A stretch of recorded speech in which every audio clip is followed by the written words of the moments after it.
দুনিয়া চালায় কে? আল্লাহ। অনেক মানুষের অনেক পরিকল্পনা থাকে, মাখলুকের অনেক পরিকল্পনা থাকে, অনেক ষড়যন্ত্র থাকে, but at the end of the day কার ইচ্ছা বাস্তবায়ন হয়। ওয়া মাকারু ওয়া মাকরুল্লাহ ওয়াল্লাহু খায়রুল মাকিরিন। সবাই পরিকল্পনা করে, আল্লাহও পরিকল্পনা করে, আল্লাহর পরিকল্পনা বাস্তবায়ন হয়। ওয়ালা গালিবা ইল্লাল্লাহ ওয়া হুয়া আলা কুল্লি শাইইন কাদির। সো এই বিষয়টা আমাদের মাথায় রাখা দরকার। আল্লাহ পাকের পরিকল্পনা দেখুন, যে নবী মুহাম্মদ সাল্লাল্লাহু আলাইহি ওয়াসাল্লামকে মক্কা থেকে তাড়িয়ে দিচ্ছে মানুষ, আল্লাহ রাব্বুল আলামিন সেই মক্কা নবীর পায়ের সামনে এনে দিলেন। সুবহানাল্লাহ। মাত্র 8 বছরের ব্যবধানে যে বদর যুদ্ধে মুসলিমদেরকে একদম নিঃশেষ করে দেওয়ার প্ল্যান করা হয়েছে, ওই বদরেই আল্লাহ রাব্বুল আলামিন আবু জাহেলের মৃত্যু লিখে রাখলেন।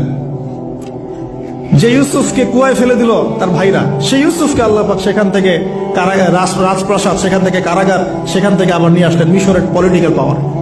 আল্লাহর পরিকল্পনা। যে এক খালেদ বিন ওয়ালিদ রাদিয়াল্লাহু আনহু, যার হাতে উহুদ যুদ্ধে বহু মুসলিমের প্রাণ গিয়েছে না, সেই মানুষকে আল্লাহ রাব্বুল আলামিন হেদায়েত দিয়ে 100টা যুদ্ধ করিয়েছেন। সুবহানাল্লাহ। আল্লাহ পাকের পরিকল্পনা আমরা বুঝতে পারবো না, আল্লাহ পাকের পরিকল্পনা আমরা বুঝতে পারবো না। ওয়া মাকারু ওয়া মাকারাল্লাহ, তারা কৌশল করে, আল্লাহ পাকও পরিকল্পনা করে।